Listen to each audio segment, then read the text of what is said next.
Yannick Lins, le musée de Beyrouth, on essaiera si on a le temps de parler du musée du Caire, mais le fameux, celui qu'on attend avec impatience, c'est le Louvre d'Abu Dhabi. Depuis le temps qu'on en parle, eh bien, il devrait ouvrir ses portes au public dans un peu plus d'un an, d'ici la fin 2016. La construction du musée, il me semble, a franchi une étape très importante récemment. Racontez-nous. Oui, avec la fameuse coupole qui va recouvrir toutes les cellules d'exposition du musée et qui était quand même un exploit architectural dont on doutait jusqu'au dernier moment de la possibilité. Et ça y est, ce dôme est en place. Et donc, c'est Jean Nouvel qui a conçu ouais. le gigantesque bâtiment, 64 000 mètres carrés.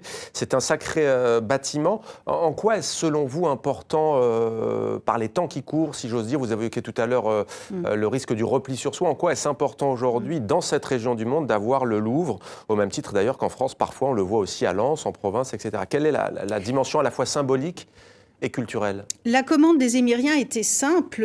En s'adressant au Louvre, c'était de recréer, au milieu de la péninsule arabe, un musée universel sur le modèle sur lequel le Louvre a été créé à la Révolution française.